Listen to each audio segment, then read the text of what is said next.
the angels who love the recitation of the Qur'an, the angels who love tawbah, the angels who love charity, the angels who love supplication, the angels who love congregations.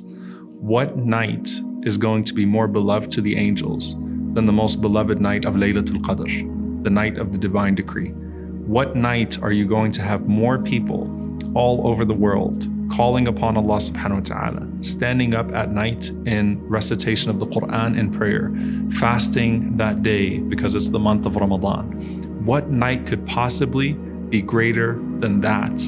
And what night do the angels look forward to more than that particular night?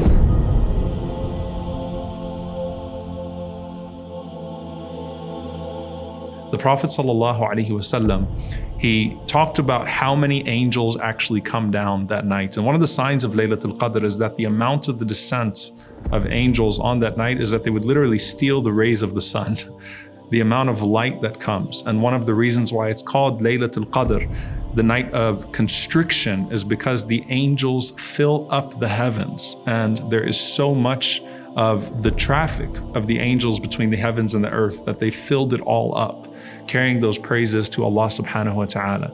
In Jannah, they enter upon you from every door saying, Salamun alaykum bima sabartum, peace, peace, peace.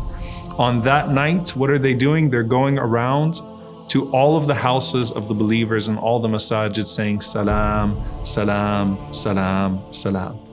There is nothing more heaven-like than that night when the people are standing up in admiration and praise and glory of their Lord, and the malaika recognize that. The Prophet ﷺ, he said that on that night there are more angels that come to the earth min adad al-hasa, than rocks that are on the earth. If you were to take every single rock on the earth, every stone, and count it, the angels outnumber them on that night of Laylatul Qadr. Abu Hurairah radiallahu ta'ala anhu also said that there are more angels that night than stars in the galaxy that come down to this earth to say, Salam, Salam, Salam, Salam. All those angels that are looking for halaqas, all those angels that are looking for Qur'an, they're finding it on that night in particular. And amongst them, تَنَزَّلُ الْمَلَائِكَةُ وَالرُّوحُ فِيهَا. Amongst them is none other than Jibreel alayhi salam. The one who brought the Qur'an to the Prophet ﷺ on that night comes down every single night to commemorate it on that night.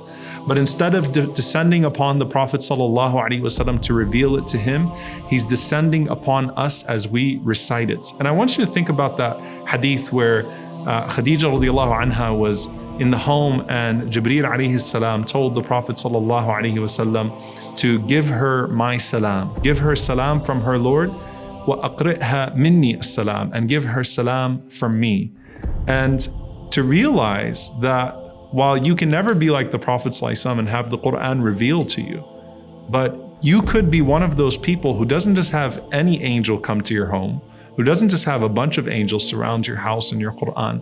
What if it's your home? What if it's your salah? What if it's your place that Jibreel alayhi salam comes to particularly convey to you salam, the way that he conveyed salam to Khadija radiallahu anha through the Prophet ﷺ, except this time coming to you to convey salam as Allah subhanahu wa ta'ala sends him there. So don't just think about having any recitation of the Qur'an. Don't just think about having any dua. Make it spectacular. And don't discount the idea that maybe, just maybe, Jibreel alayhi salam would come to your house to convey salam. And if anything, we know for sure that Allah subhanahu wa ta'ala, the Lord of Jibreel and the angels, watches you on this great night as you recite the Qur'an. And may Allah subhanahu wa ta'ala accept it from us all.